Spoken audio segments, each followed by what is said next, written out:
Well, the weather here might be unseasonably sunny, but that hardly makes up for the economic gloom casting a shadow over just about everything.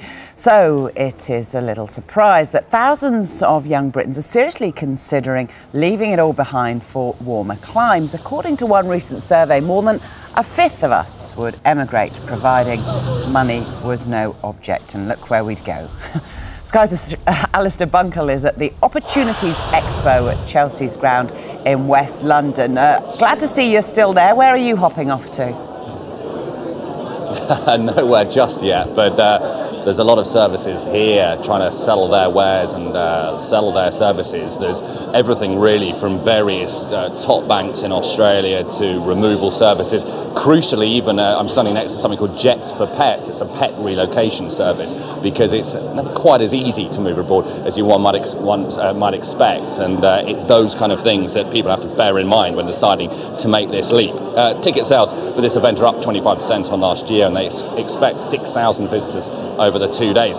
Spencer Hawkes is one of the organisers. It's a pretty attractive proposition, let's be honest, emigrating to Australia. It's not something that's new. We've been doing this for hundreds of years. I think the difference is that 200 years ago, it took 6 months on a boat to get there. Half of the people on the boat died, but now it's a couple of flights, 6 movies, a few Chardonnays, and you're sitting on the beach. And a lot more people are considering it.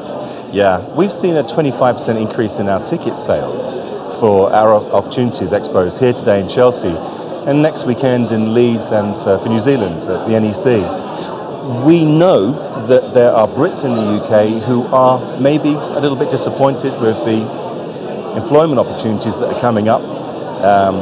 Unemployment is reported to be increasing to 3 million by 2010. So they're saying, right, okay, we're going to head off. We're going to go to sunnier climes. I mean, you know what the weather's been like for the past few summers. So yeah, we're seeing this. I mean, the Australian government and Australia itself has its own financial problems, its own unemployment problems. What are they looking for? Because there are representatives of the Australian government here. But why do they want to take the British workforce for themselves?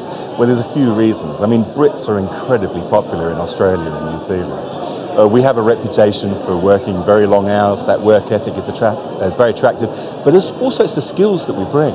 And yes, the Australian government does have its economic problems, but we're looking at healthcare, we're looking at education, we're looking at recession-proof industries, and also industries where Brits can bring special skills, engineering, hydrologists, really across the board. But it's not always a case of the grass being greener, is it? There is a lot to it, and there's a lot of work and thought that needs to be put into it before anyone does decide to make that leap. Absolutely. I think what people need to do is they need to get prepared. They say that it's hardest for the parents. The first 50 years are the hardest. For kids, it's easy. Kids drift into schools. They build a new circle of friends. It's very easy for them. But yeah, it's important to get it right. And there are people who migrate to Australia, New Zealand and Canada and then come back afterwards. But really, if they do their prep, if they come to expos like this, they stay. Yeah, interesting stuff. Spencer Hawkes, thank you very much. This Expo only goes on for another day. It finishes tomorrow. But as Spencer referred to, there are various expos around the country. And on first evidence, it looks as though more and more people are deciding to visit them. Alistair Bunkle in West London, thank you. Top stories this lunchtime.